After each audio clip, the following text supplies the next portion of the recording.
ضلع سدی پیٹ کے چیریال ٹاؤن سے گزرنے والی قومی شاہراہ میں موجود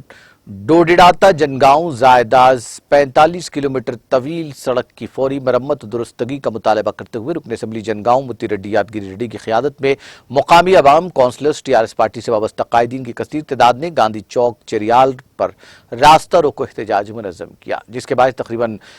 گھنٹوں تک ٹریفک نظام بری طرح متاثر رہا۔ اس موقع پر خطاب کرتے ہوئے متی ریڈی یادگیری ریڈی نے کہا کہ مذکورہ سڑک کی خرابی کے باعث مقامی عوام اور راہگیروں کو آمد و رفت میں کافی دقت اور مشکلات اور شدید مسائل سے دوچار ہونا پڑ رہا ہے، جس کے انسداد کے لیے ریاستی حکومت نے اپنے حصے کی رقومات مختص کر دی ہیں۔ تاہم قومی شاہراہ کے لیے مرکزی حکومت نے سونتیلا رویہ اختیار کیا ہوا ہے، جس کے باعث کاموں میں تاخیر ہو رہی ہے۔ انہوں نے بھارتیہ جنتا پارٹی کے ریاستی صدر پنڈت سنجے کمار کو شدید ہدف تنقید بناتے ہوئے مشورہ دیا کہ وہ ریاست تلنگانہ کو درکار مرکزی فنڈز اور ریاست تلنگانہ کے اس حصے کو حاصل کرے۔ KCR حکومت پر کی جانے والی بیجا تنقیدوں کا دندان شکن جواب دینے کا انہوں نے بی جے پی قائدین کو انتباہ دیا۔ صدر بلدیہ اے سروپرانی، نائب صدر نما راجو کامر ریڈی، صدر منڈل پریشد پی کروناکر، پارٹی قائدین انجینئر مشتعلہ بالا نرسیا، محمد اقبال احمد، بی کرشنا ریڈی، زبیدہ خاتون اقبال اور دوسرے قائدین نے راستہ روکو احتجاج میں حصہ لیا۔